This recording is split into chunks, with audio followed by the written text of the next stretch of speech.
All right, welcome to Fascio Podcast, guys. So I'm not going to have Censored Anna on here today. He may pop in later on. He's busy at the moment. Though this is not live, it's going to be a pre-recorded conversation. We do have T-shirts at Dissident Apparel, and there's also a way for you to send super chats later on, so we can ask and answer questions from a different live stream or pre-recorded conversation. So that actually helps out the show too. Not really going to me. It more goes to like video production with Anon, because I don't make money off of this. I have to pay people to video produce, as I don't know how to video edit. But anyways, I'm going to be having some guys on here from Action Zealandia. I'm going to go ahead and let them introduce themselves. Do you want to go first, Zane?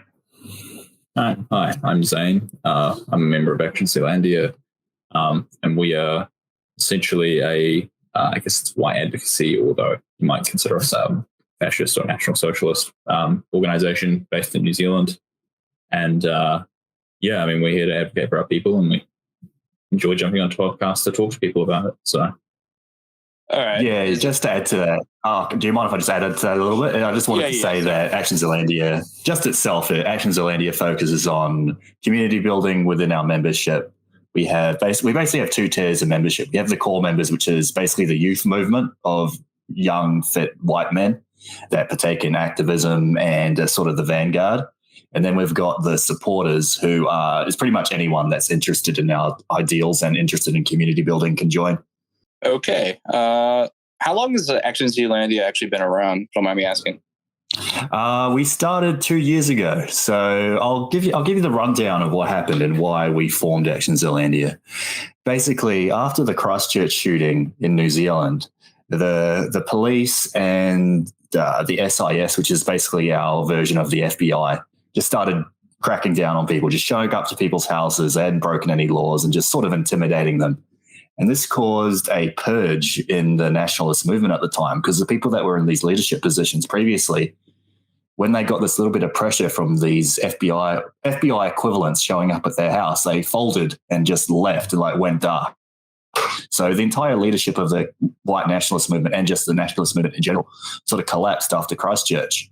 So after that, we had people from various organizations, basically, and some people that weren't in any organizations before, come together and go, okay, the movement before completely imploded. There's nothing left. So we have to start from scratch, do something new. And we came up with Action Zealandia, which at the time was a youth-based nationalist movement. We still are, but we also have official supporters network for people that want to be involved, that aren't part of the core demographic of, young white males that are seeking to improve themselves, improve their community, and partake in pro-white nationalist activism. Yeah, I mean, so you probably describe yourselves as more of a social movement then? Yeah, absolutely. We're a social movement. Go ahead, Zach. Political goals, right? The aim is to produce, I guess, like a political vanguard in its own sense. I think that's the best way to put it. We live, if we can try and live the lifestyle as best as possible and build that organizational cohesion, we can form political groups. I think one of the things that I think we've tried to miss or tried to avoid is to avoid sort of cargo culting. A lot of older white nationalists and white nationalist movements do the sort of cargo cult version of politics, where they think that doing just releasing literature or something is what politics is about. But it's really actually about organizing people and getting them into coherent groups and then making them, basically directing them towards some action to achieve some goal that benefits them, right? So, yeah, there's a lot of... Yeah, that's actually something that's pretty in line with fascist philosophy of praxis. You always have to have thought and action to kind of go in line with each other. One of the problems I would say in America is that there is a lot more of the thought-based, kind of we were talking about prior to the recording. Most of the movement seems like it's kind of an online phenomenon. A lot of these guys don't really want to put any fat on the fire or get involved, it seems like. I'd say that's a problem with the Anglosphere as a whole, because it seems like, because you get the stories of the FBI, entrapping people in the States, and you get that story all the way across the Anglosphere. And because they hear of that stuff happening in the States, I think it happens, in New Zealand, where, it's actually illegal to entrap people here. Yeah, it's not only illegal, you will get fucking destroyed if you're a cop and you try and entrap people. You'll lose your career. It's actually... it's really frowned upon. The only reason it's legal in the United States is because you have freedom of speech. And well, so they were want to be doing able that to Muslims during the war on terror before they started doing it to our guys. It was more, personally, I think it was more of an experiment when they were targeting radical Islam, because a lot of these cases, FBI agents would go to them trying to tell them like how to make bombs and all kinds of illegal activity.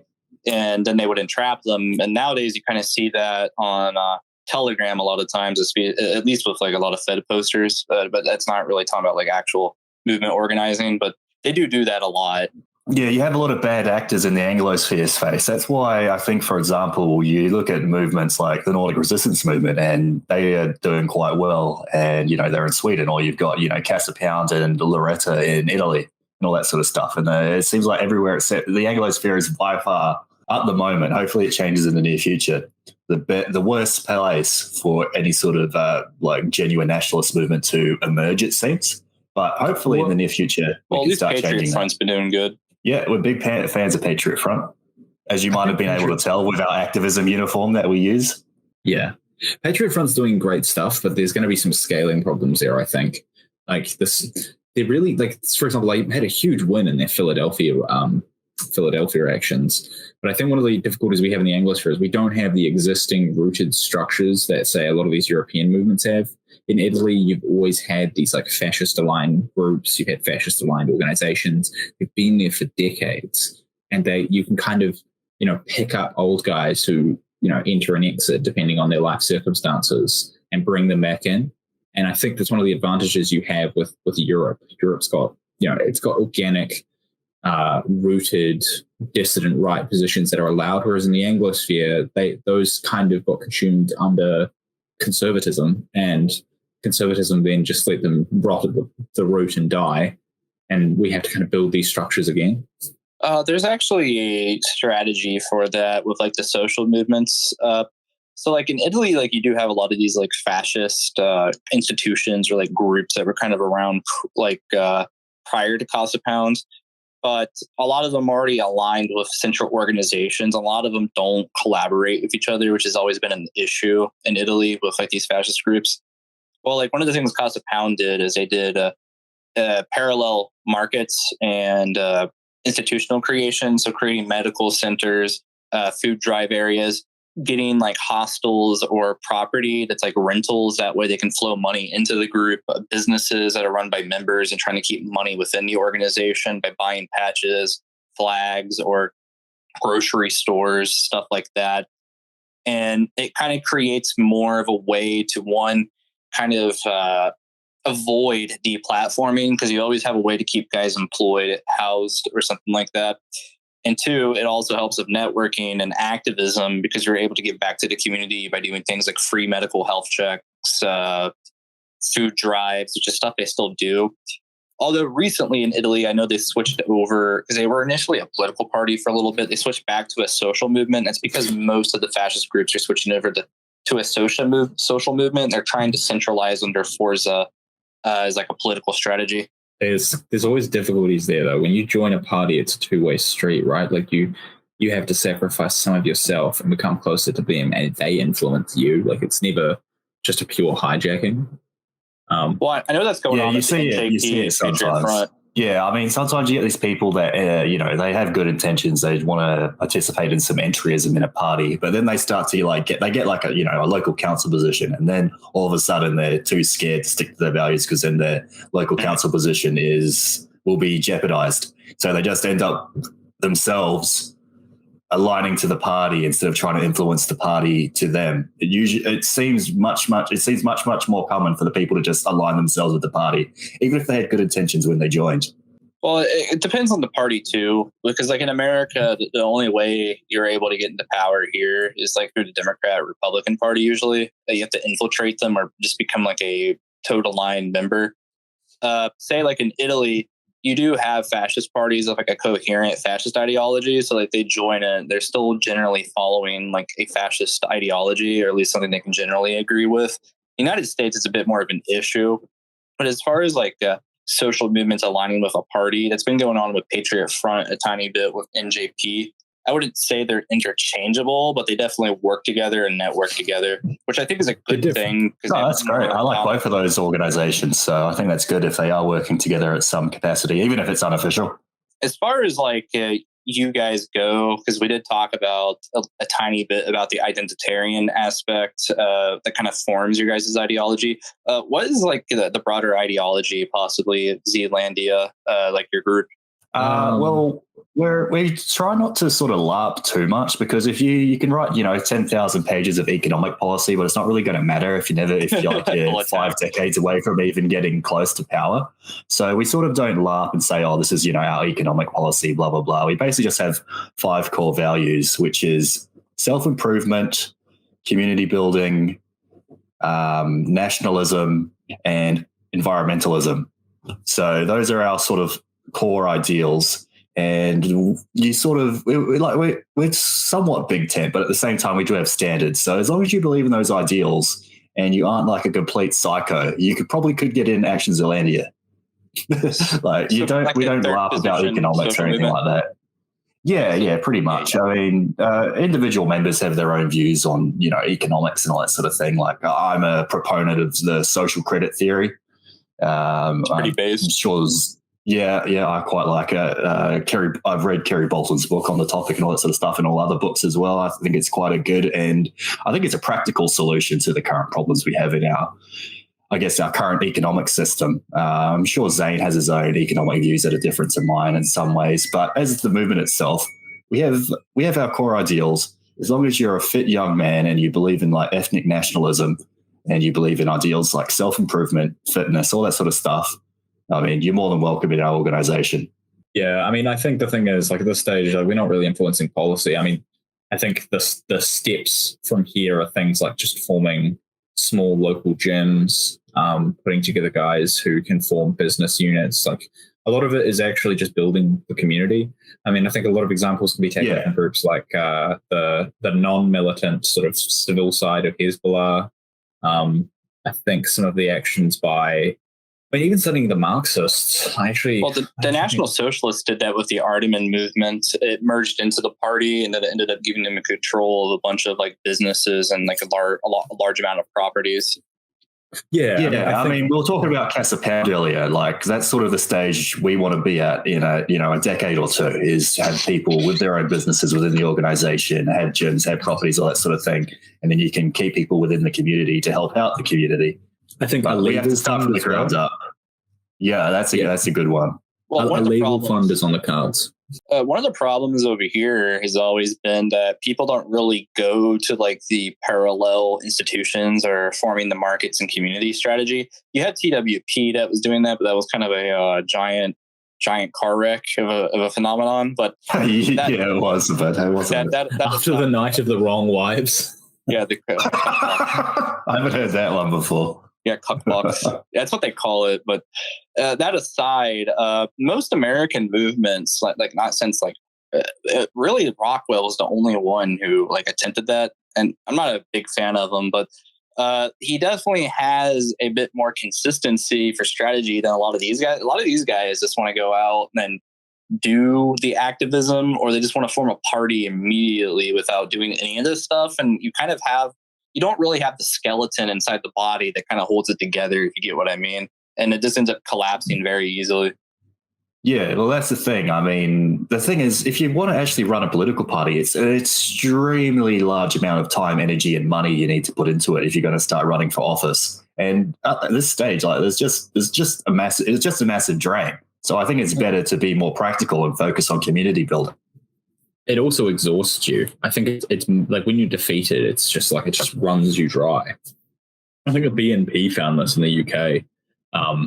Like the BNP, I mean, they were up against fraud, but it didn't go well for them, and they were exhausted by it after I think 2005.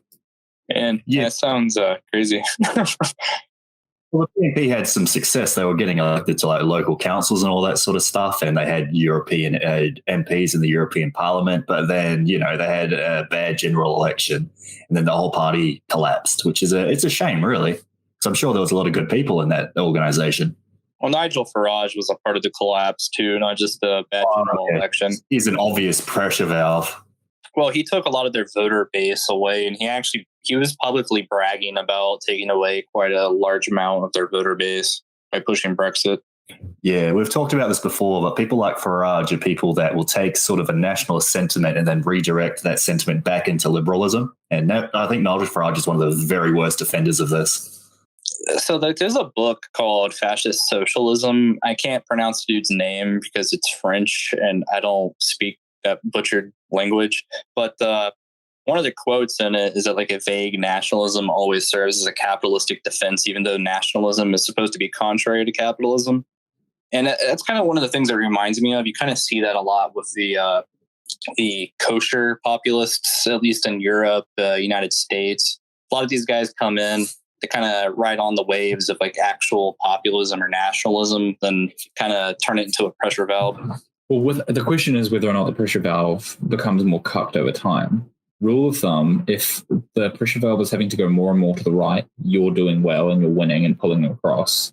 If the pressure valve is like slowly returning back to normal conservatism, then you're losing or you're not doing well. Well, that's what's happened. That's what's happened because we can look at Trump when he ran originally in 2016. It was a pretty nationalistic, almost like pseudo third position type of campaign he was running. And then the next election, it was give free stuff to blacks, police reform, and like gays for Trump. I mean, that's because his like whole apparatus had been hijacked. It'd been a devoted effort to like override the 2016 campaign infrastructure. Yeah, but Trump let it happen. So I'm not saying I wouldn't say it's hijacked. I mean, Trump let it happen. Yeah, no, I mean, he also has all the financial connections. His family, he's got like most of his children are married to these type of people. So like it was going to happen anyways. Some of the guys at TRS have done pretty good deep dives on a lot of this. He also have his connections at BlackRock, if you know anything about BlackRock. Yeah, well, the problem is like you can be connected. I'm always skeptical of like the connections aspect when we talk about these guys. You have to talk about like, is there actually an economic relationship there that would influence their actions? I think there probably was for Trump. I mean, he comes out of New York, and from what I can tell, doing business in New York is just corruption. Oh, it's almost like the whites are mostly Jewish in New York. Yeah, and it's like all the construction unions and stuff are like they rig the jobs and they work with underground crime to like spike up contracts and stuff. Like it's a world of corruption. So it doesn't surprise me that he'd be able to operate in that. To be honest, his administration kind of showed him to be a retard. Like, I don't know how he actually managed to maintain and build his wealth in that sort of world without being exploited by other people. Well, I do know that he's actually made some lucrative like land contract deals, like since he's gotten out and during the administration that was set up with partnering with certain groups like BlackRock. Yeah, I think it actually helped them financially. I think part of the reason why he was doing that is just some stuff that was going on at the Israelis, some of the Jignat type stuff. But yeah, we're probably all like off topic from like related to you guys as an organization. Now we're talking about America, not really Zealandia. Yeah, that's okay. But yeah. Ask us a question about New Zealand then. Ask a question about New Zealand.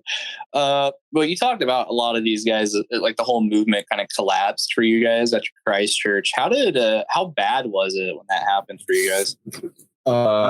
Everyone went to ground. Everyone went to ground. I mean, I wasn't really involved in the movement at that stage. I'd actually been avoiding it because I was kind of like, I don't particularly like. I was kind of interested in careers that were kind of, state orientated at the time, and I didn't particularly want to be pinged for it after Christchurch. I thought it was a disaster. But then I think the first thing was that the response to it was they're going to crack down on everybody and crush everybody. I think the other thing there was the state went a little mad because they'd largely just thought that the white nationalist right-wing scene was irrelevant, and it kind of was. A lot of it was kind of run by these bogans in sort of poorer parts of the country. There was no real coherence. A lot of their ideas was just reheated National Front stuff from 1975. It wasn't really going anywhere. And I think what happened is the state went and overreacted. I mean, they hit up every single boomer who had Fed posted in the last 5 years and sent pigs to their house. They did so many things to spook people, and a lot of the discussion was completely was both ridiculous and very mute. Like there were lots of things that were never discussed, like why is it that there's like it's one of the things was like why was the mosque targeted, for example, which is one I always wonder why it was never discussed. And it's like it's actually clear that he targeted it because it was actually a mosque out of which a lot of Islamic extremists came, because a lot of them had gone to join ISIS. Something like 5 fighters had come from that same mosque that he targeted. Well, they recruited from the mosque. Yeah, so yeah. I mean, the way that it was works, interesting. The local media took down all the articles they had written years ago talking about how this mosque was a hotbed of extremism after the Christchurch shooting happened. Well, the way it worked is there was like a front mosque, and then there's like a second mosque that you go to for a second sermon. That's like behind, a back room or whatever, where like the more extreme sort of prayer or whatever goes on. Yeah, and basically everything went dark. But then at the same time, the state went into this, I don't know, it was like trying to prevent a backlash. Like I actually think the state was expecting an Islamist backlash, that Islamists would go like shoot up a church or something. But there was other terrorist attacks that happened in response to it, but they didn't amount to the same amount of damage that Tarrant did. Yeah, there was none in New Zealand, though. I mean, there was a couple overseas, but the feds here were very afraid of a sort of Islamist counter attack or whatever you want to call it. Reprisal they did security theatre. They did huge security theatre. There were cops with guns everywhere. It was all just a show of force. It didn't actually mean anything because, cops here don't shoot more than once a year. And if you actually look at a lot of the footage, the cops have their equipment wrong. They have their scopes the wrong way around. Some of them didn't even insert their magazines properly. It was just security theater. Like street cops do not shoot almost ever. And like if you've actually ever seen, you kind of hear about this when you read the news. If you read about them, they'll fire off 50 rounds and they'll miss 49 of them and then hit somebody else with one round. It's just security theatre because people think that people walking around with guns equals security. But what really happened as well is you had lots of doxing. You had the formation of all these Antifa organizations that came about pretty much overnight. Some of them legit, some Probably not a honeypot. Well, they weren't honeypots. We had some of them that were at least one of them I think was like a Jewish front organization. Honeypot as in they're very connected with feds. Well, feds they're all connected with feds. No, well, I mean, they all leak information to them, though. I mean, they can't arrest you. Yeah, the feds leak info to them. It sounds similar to what they do to me when I got doxxed. Yeah, but Hector can probably tell it from the other side. But it definitely imploded at the time. No, it did implode. I was somewhat new to the scene at the time. I'd only been involved with the Dominion movement, which is sort of the one of the old white nationalist organizations. I've been in that for a couple months, and yeah, their leadership just crumbled. They had a cop show up to their house or something, or one of them had a cop show up and he had a big cry that hid under a bed, and then the whole movement collapsed because the leadership was scared and they wanted to go to ground while a lot of the members didn't. So a lot of the membership was like, no, this is retarded. We're sort of needed more than ever. There's going to be heaps of pissed off white people that these cops are going around, trying to intimidate everyone, and they're trying to introduce, new hate speech laws, and the Jacinda's pandering to liberal Muslims, and there's going to be more pissed off white people than ever. So we sort of need the movement to stay alive. But the leadership at the time was just not interested. They were more worried about covering their own asses. So it was actually good because it had a purge of the weak leadership, and it allowed new, stronger organizations to take their place, which is Action Zealandia. Yeah, crying though, over your beliefs being persecuted is pretty weak, because a lot of people involved in these politics for years have had much worse done to them. I remember listening to Culture Thug rant one time about this when Cantwell was crying after Charlottesville about being possibly arrested and charged with some stuff. Culture Thug went off talking about how he wouldn't cry even if the government came to his house and shot him in front of his children because he's dying for his beliefs. And that just seems so weak to me. Can't help but laugh. It's ridiculous. I mean, you got these weak people in positions of leadership, and and in America, it's quite. We won't get too much of the topic of America because I'm sure you talk about it too much. I got put in solitary. I didn't cry. Yeah, I was mad, but I didn't cry. Yeah. You'd obviously be pissed off, but you go, Zane. I was just going to say, the thing is, you have to accept if you're going to be a dissident, you kind of accept that your life can probably end and you're going to be basically faced with state repression. And like, I mean, you have to. I like to think of us in terms of the same way that Soviet dissidents felt. You know, they produced Samazdat, they formed networks, they acted together, they faced the repression of the state. One of the interesting things as well is like, I mean, I don't think this is discussed much, but there's lots of people who quietly hold very similar pro-white views. Like, I mean, I know people who would never say it out loud, but they work in very high positions, you know? Yeah. Well, I was doing a banner drop today, and the amount of cars, beeping in support as they go past on the motorway it's pretty heartwarming. I'll say that much. Well, that's another question. Since like the old 1.0 movement collapsed, how has been the reception from like a lot of the youth or just people in Zealandia in general towards you guys? Well, I can't say for what most of the outsiders think, but the media has, they for a while they treated us with like Voldemort syndrome. They wouldn't say the name Action Zealandia in any of the articles they write about us. It's basically the media is just kvetching.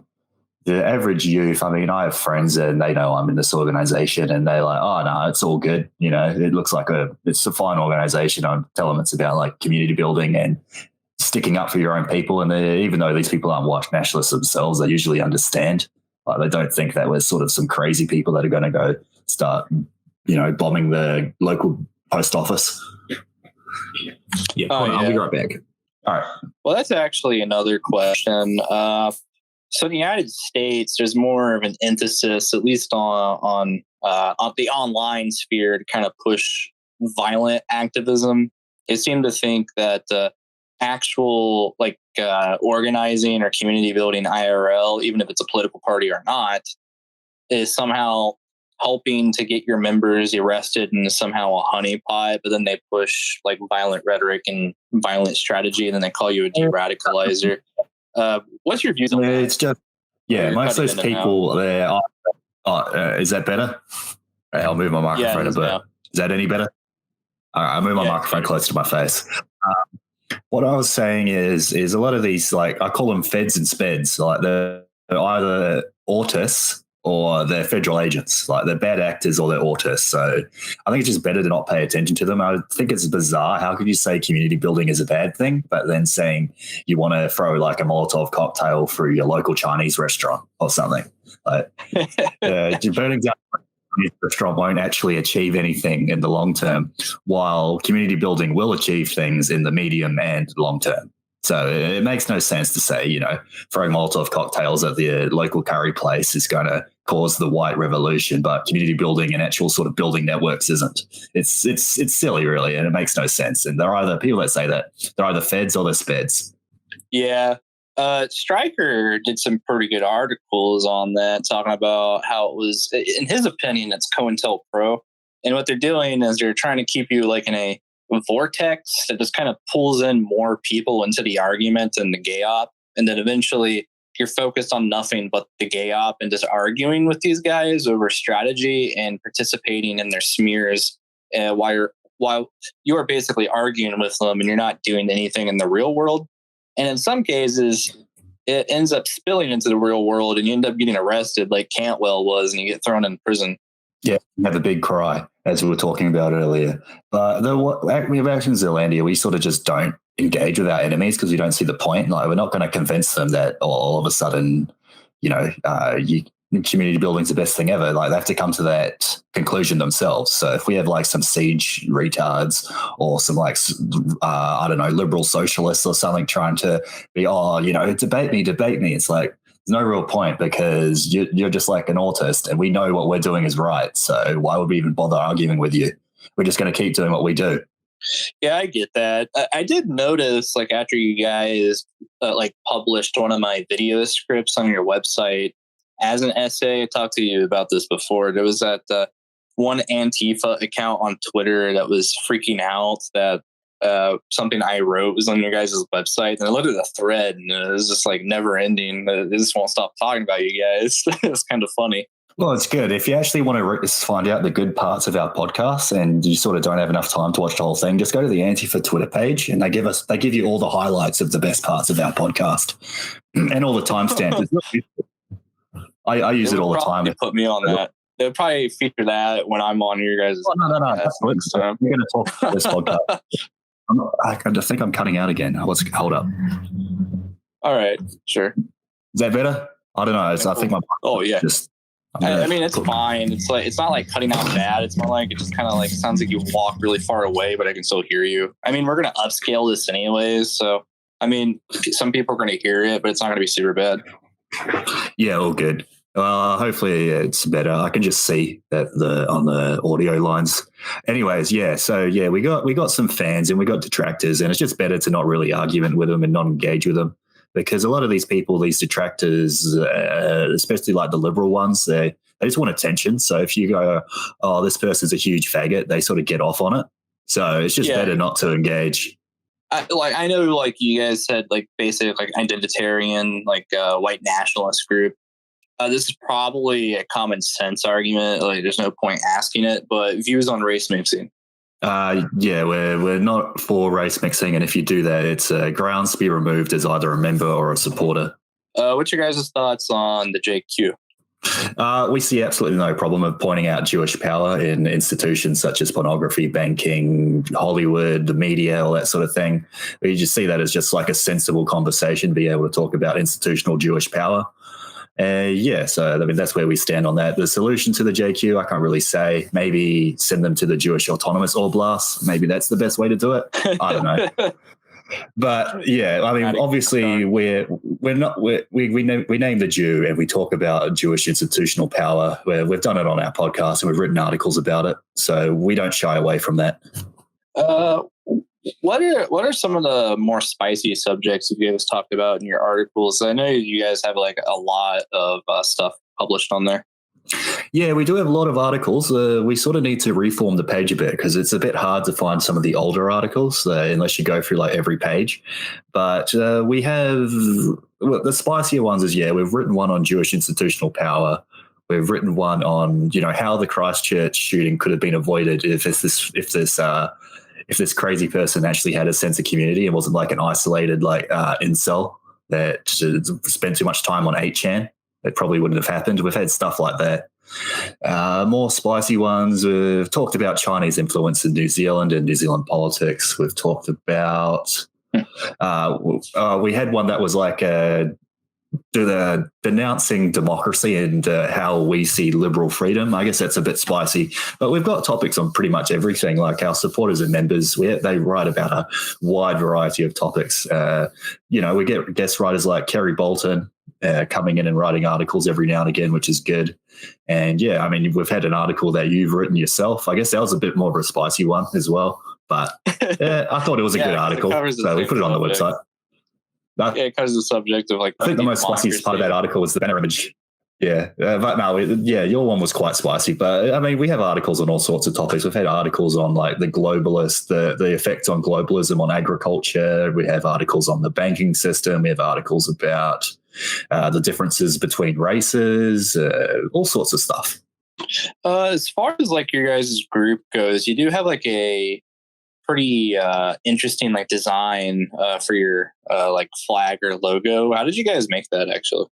Oh, that was a community effort. So we basically had some draft designs. One of our very early drafts was it was sort of like a shield thing, but luckily one of our members said it sort of looks sort of stupid. So we sort of went back to the drawing board. We took inspiration from existing movements and their iconography, and we basically came up with what we have now, which is the rhombus, which is, sides coming together to form, strengths together. We've got the peak, which represents the mountainous of New Zealand, and it also is a homage to the Spartan lander that other identitarian groups have used in the past. And we've got the Southern Cross, which is obviously a symbol of New Zealand. The blue represents, our nation surrounded by ocean, and the white represents, the white clouds. And we have our flag, which is basically, we call it the freedom flag, which has the Action Zealandia logo and the blue and white on the bottom and white on the top. We've used that for sort of mountain climbs and activism and that sort of thing. And I think it's quite a good design. And it was a community effort that we got to at what we have now. It took a couple of weeks, but I'm quite happy with it. I thought it was quite a good logo that we came up with at the end of the day. It's a really good logo. It's really iconic, actually. Yeah, people keep saying we're in the Masons. because we have the peak, the but it's because we have like the upwards angle thing, but it's like the Spartans that have existed for hundreds of years before the Masons or like Genoism. So it's conspiracies are so gay. Oh. I know a couple of people that are into them. The Nazbol vortex. Yeah, like I mean, like you guys know who Franco Freda is? Yep. All right, yeah. Well, like that guy, like during the years of lead, a lot of people don't know this. When he was leading like his like radical like terror group, besides working with the Italian secret services, the KGB, and also the CIA, he was also working with the Masonic Lodge for information gathering and how to overthrow the Italian government. So like the guy was really working with the Masons. It's in a documentary called Operation Gladio. It's pretty funny. Oh, yeah. I don't know. That sounds a bit sus. I mean, I'm sort of skeptical of the Masons. I'm not really into the Mason conspiracy theories, but I do think they are somewot dodgy. I mean, they will. There's a lot of Catholic, but they aren't like the biggest threat to human existence. Yeah, I get it. You guys it's more of like a Anglo order on how to act Jewish, in my view. That's about it. Yeah, no, I think that pretty much sums it up. Yeah, it's just like an Anglo men's lodge that you go to. It's like shul, basically, that Jews go to. It's the same sort of consistency. You gather around. All it is a gathering of men, and it's like got some selection qualities where it used to be quite upper class orientated. So a lot of business and influence was peddled there, right? Because you gathered, the top 10% of your society in terms of its men in one place. I mean, I think it mattered once, but look, by the time that you become a sort of conspiracy theory, like if you look at the Rothschild conspiracy theory, like they mattered in the 19th century. They pretty much haven't mattered since 1920. They haven't really been that influential. A lot of their role and power in banking, like they were powerful in banking in the 18th and 19th century because they had the best network. They could move money and information the fastest. But by the invention of essentially by the invention of Morse code and the discovery of the telegram, like their networks became semi-irrelevant. I think rule of thumb is a conspiracy might exist for a time, but you have to consider whether it actually continues now. Like, I mean, a good example of this is the Broederbond in South Africa, which was literally a conspiracy of 4 men who were like Calvinist to take over the government. And they did it in about 30 years and formed the apartheid government in 1948.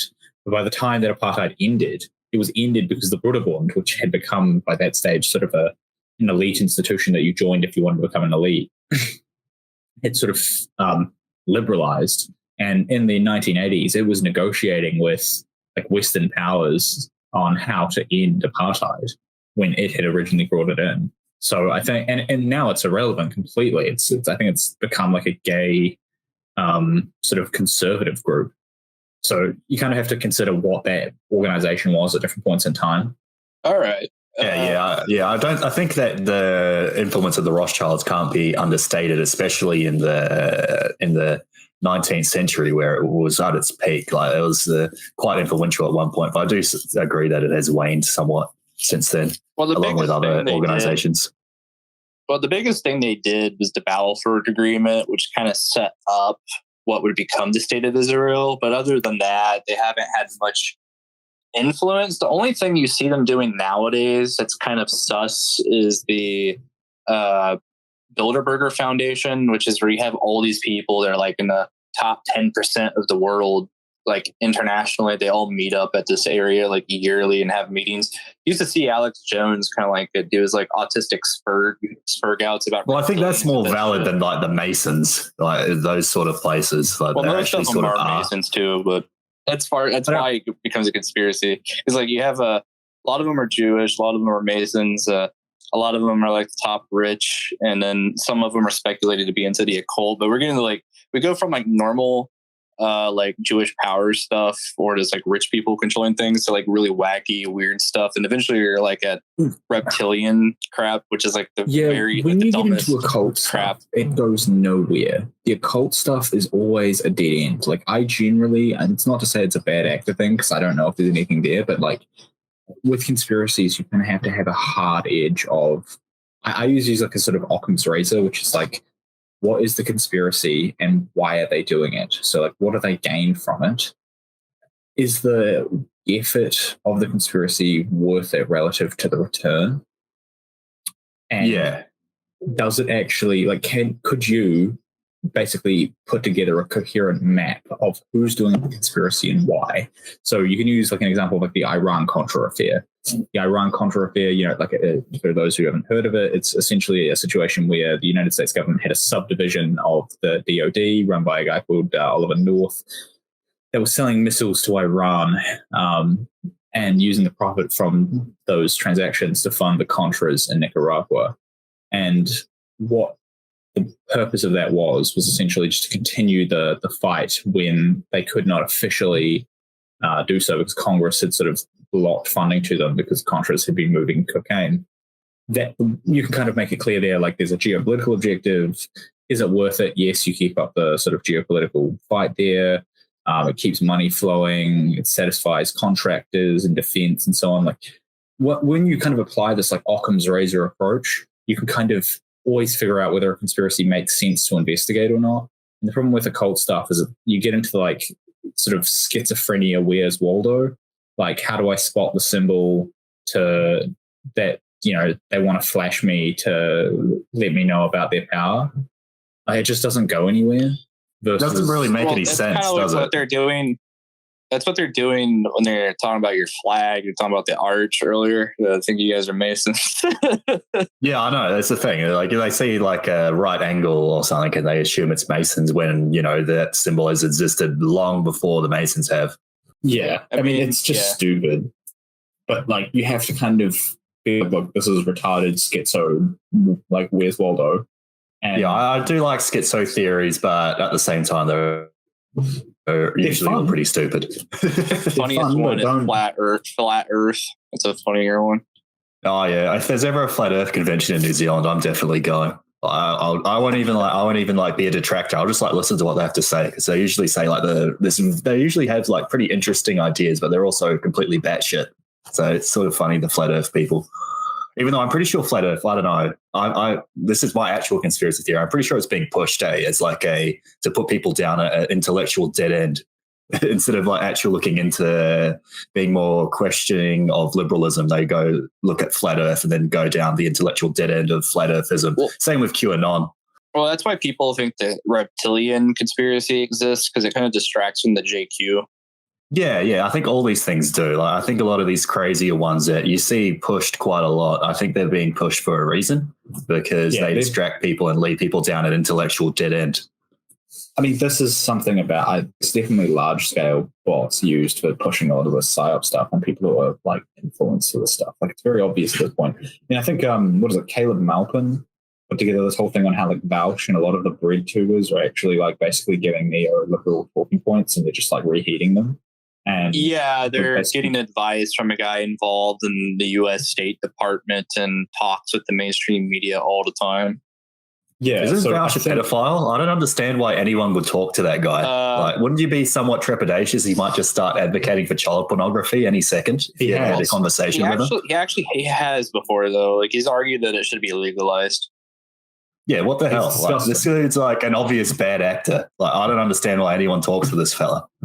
He also thinks all nationalists are repressed homosexuals too. Yeah, he's an actual pedophile, so I'm not taking his opinion on anything. I know if you look at his Discord chat logs, if you like, I went into his Discord once. I clicked in chat logs of his, and he had 5 pages of just talking about horse cock. Yeah, I've seen the Kiwi Farms thread for Vouch. He's a pretty messed up guy. He's probably like smoking like meth or something because I don't know where he gets these crazy ideas from. Shrek. It's because he looks like Shrek and his girlfriend looks like Shrek. That's why. Physiognomy chick. Yeah, fair enough. All right. I mean, if you don't have, as I said before, I'd rather not talk about detractors because there's no point. That's a good point, though. Physiognomy, I probably mispronounced that really bad, but if you don't look normal, if you look kind of if you don't look normal, if you look kind of freaky, there's probably something wrong with you. Yeah, well, Zane was saying the other day that it's a right 100% of the time. So I think that was Zane. It might have been someone else. Yeah, if you're ugly, you're wrong. Like that's the rule of thumb. So I mean, look, I think the thing is there is a lot of just all sorts of distractions on the right now, and this is kind of the new enemy we face, which is that like the strategy, I think, being pursued by feds and by a lot of these interest groups is sort of threefold. One of them is to dissuade people from joining by trying to do like, oh, you'll get arrested by the feds. I think the second one is they're trying to distract people and get them to waste their time on stupid shit.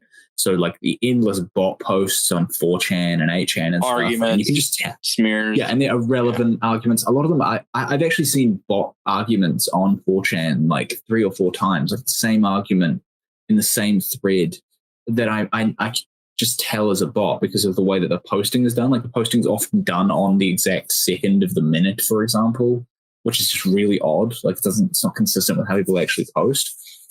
And I think there's a lot of sort of time wasting, and that's designed to dissipate energy.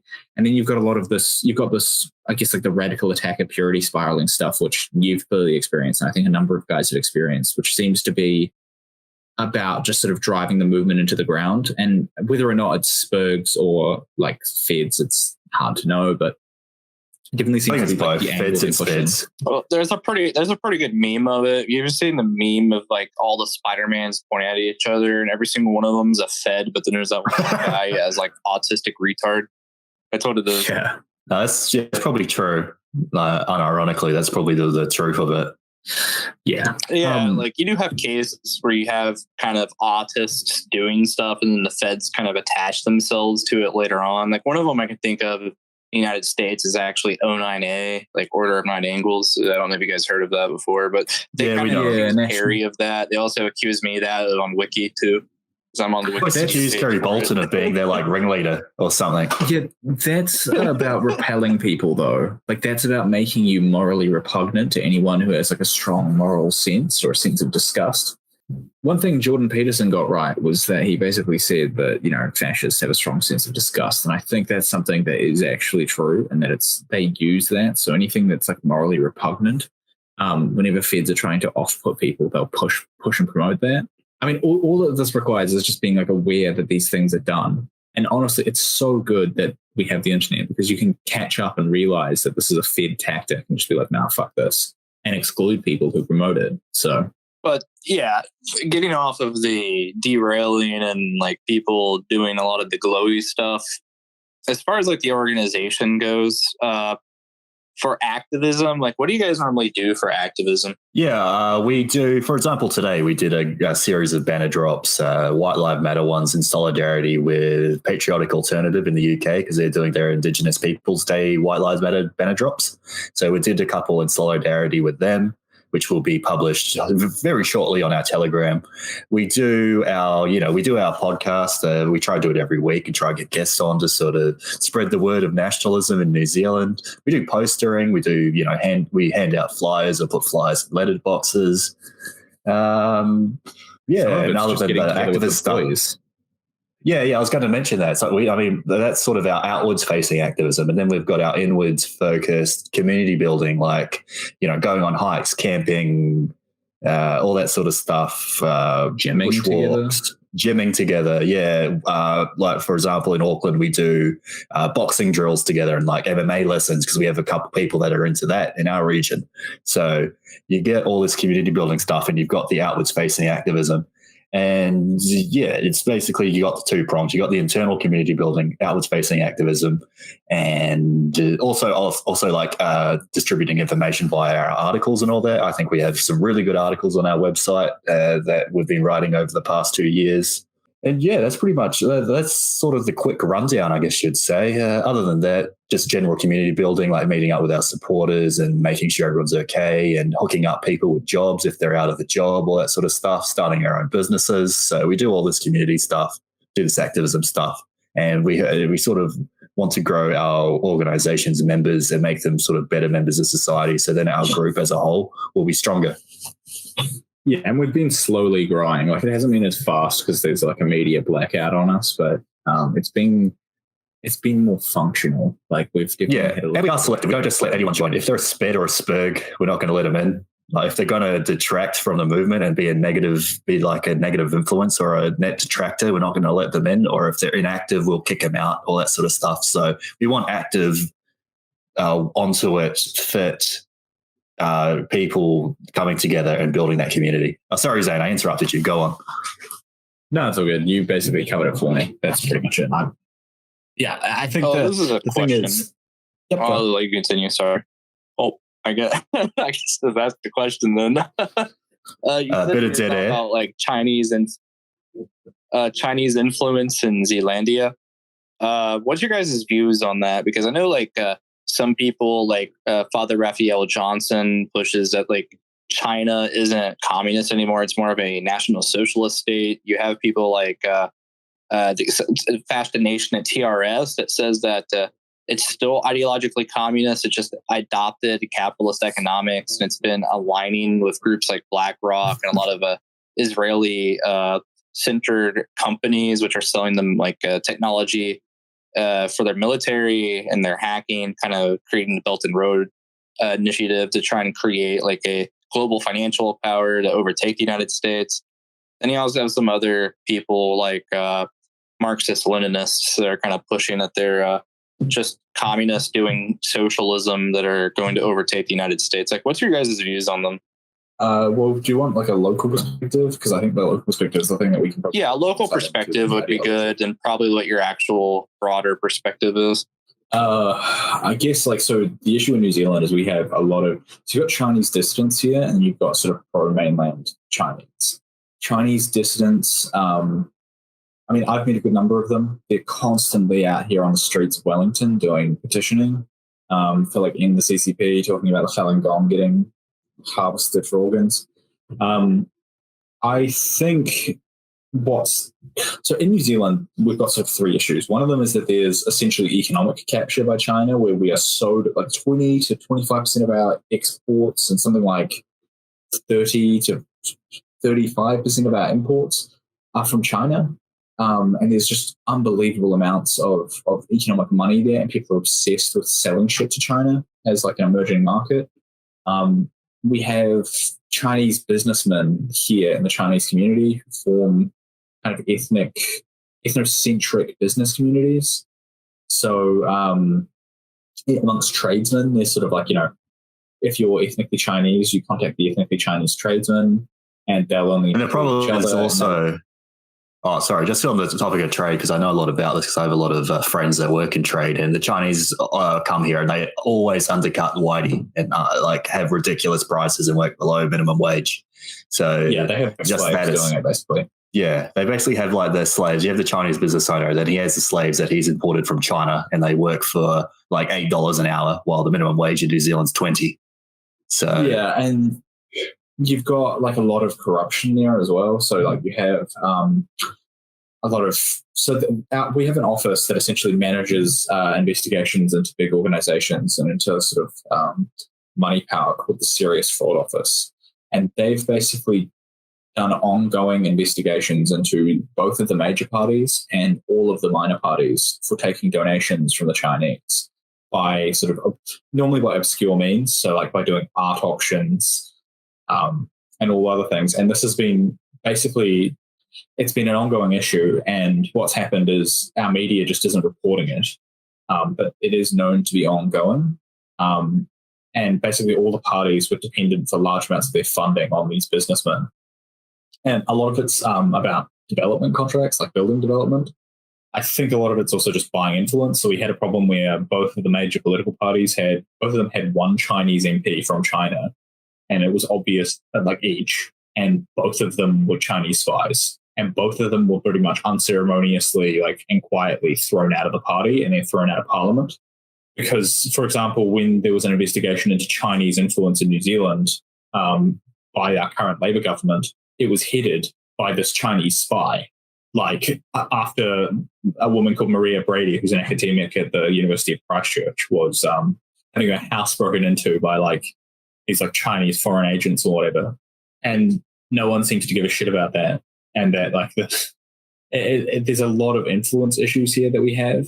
I mean, I did an essay about a leftist academic we have here called Paul Spoonley, who is our trustee for a front organization, which is literally just used to lobby the government with Chinese funding.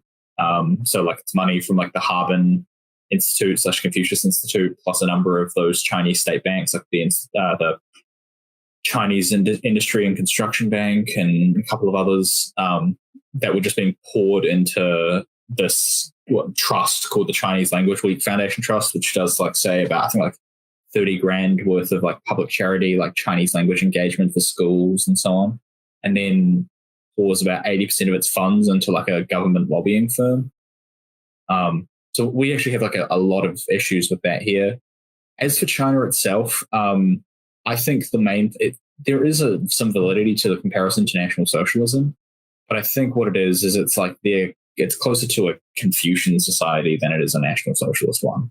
I think modeling it as a Chinese Confucian society that has taken on some of the totalitarian power aspects of communism, I guess. I want to interrupt for a second.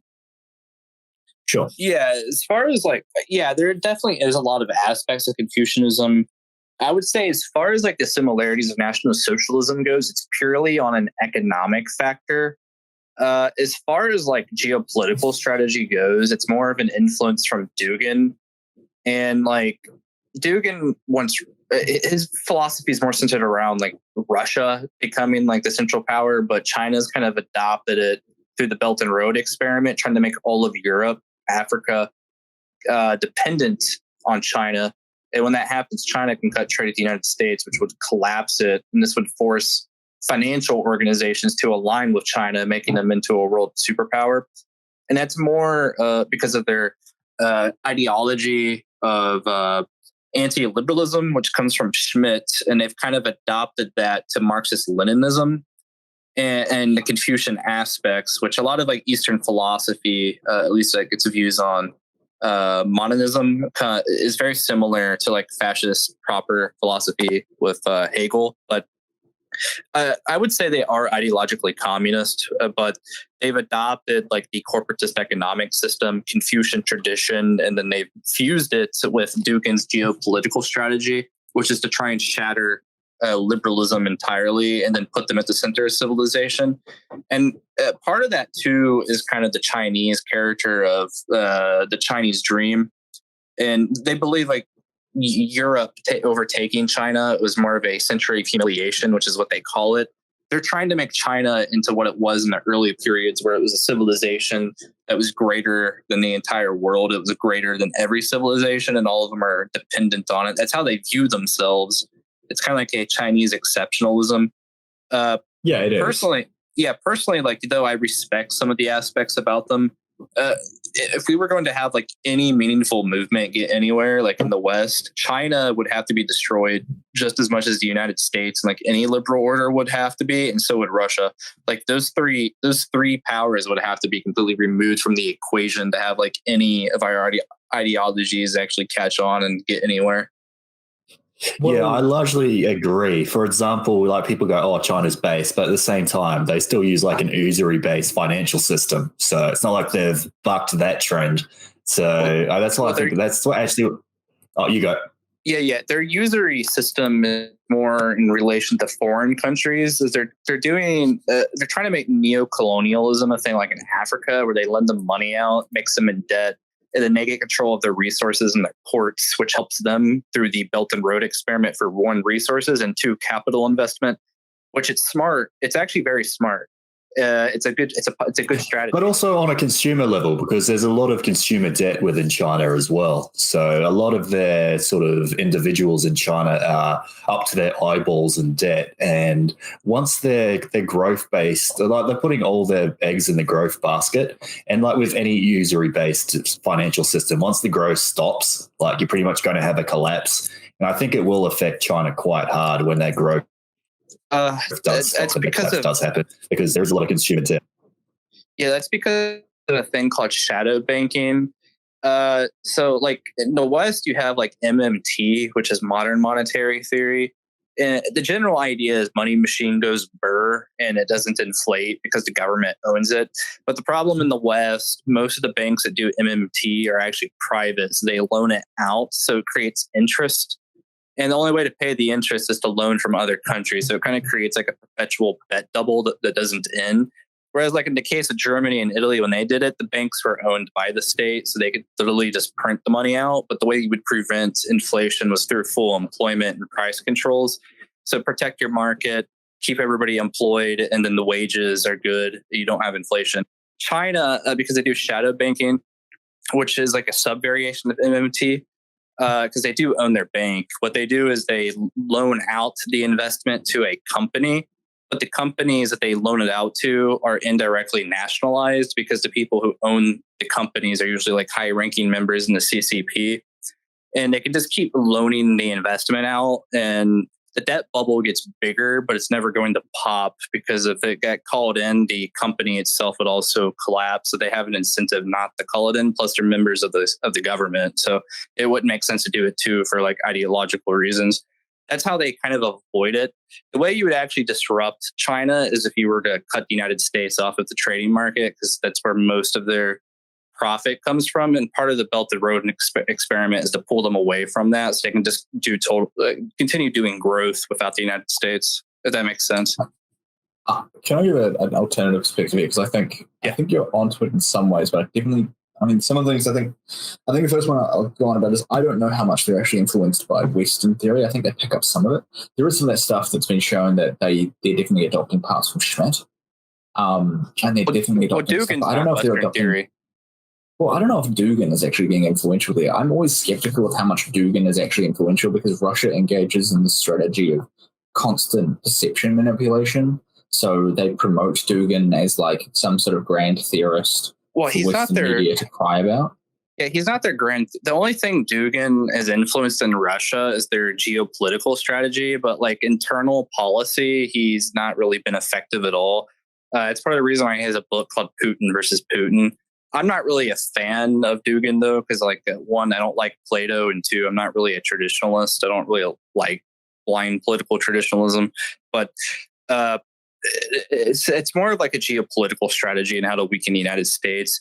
Schmidt's main influence in China is like his idea of universalization and friend-enemy distinction, which they've adopted for the legality arguments, and also the unifying land that isn't China. In China at the moment, it's like Hong Kong, Taiwan, for example.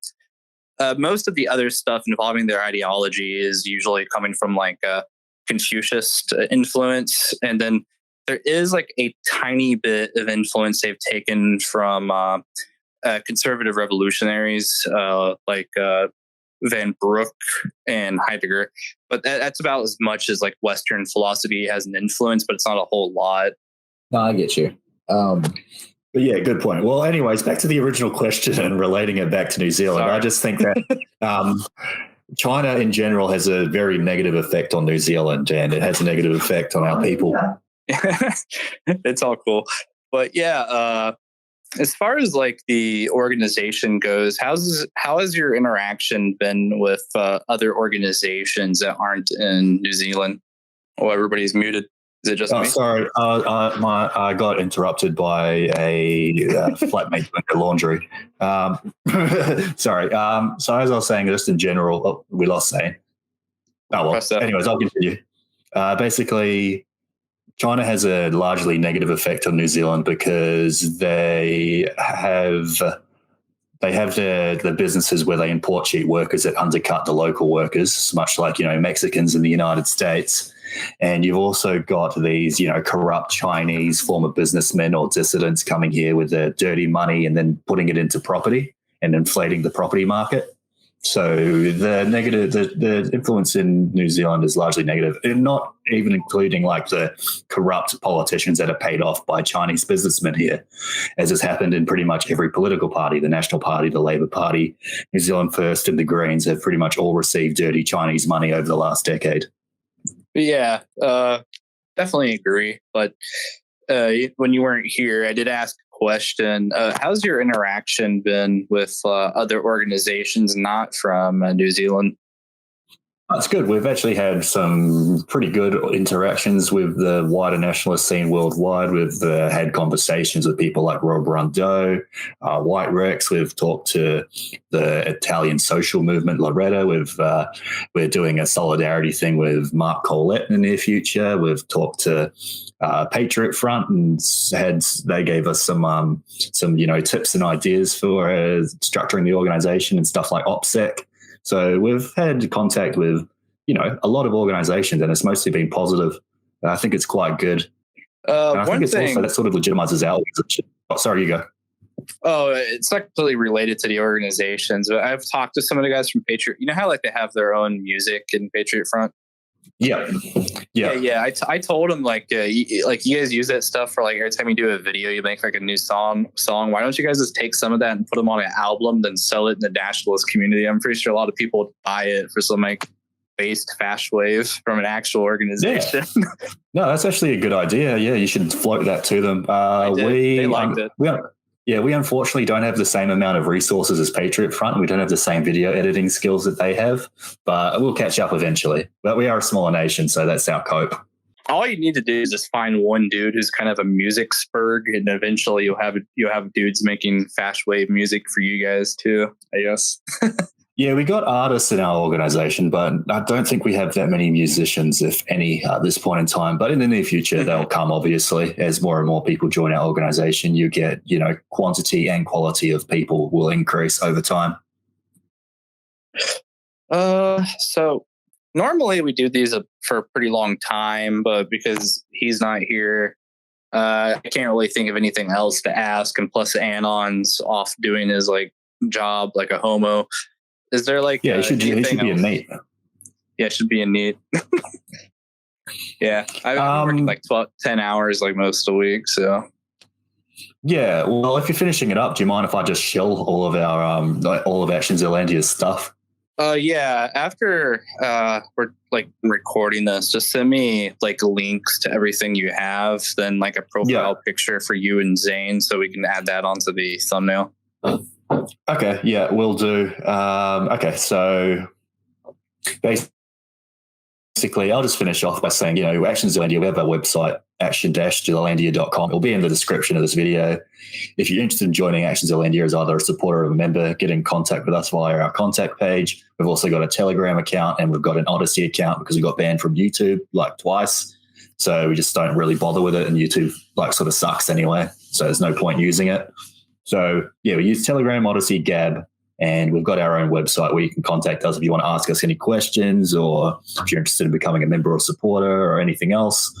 If you want to, and that's it. Like, we do our weekly podcast, mostly weekly, but we do that. And I hope more people get involved in the nationalist movement, whether they be in New Zealand or overseas. All right. And before I end it, be sure to read the article that I wrote on there, guys, if you're listening.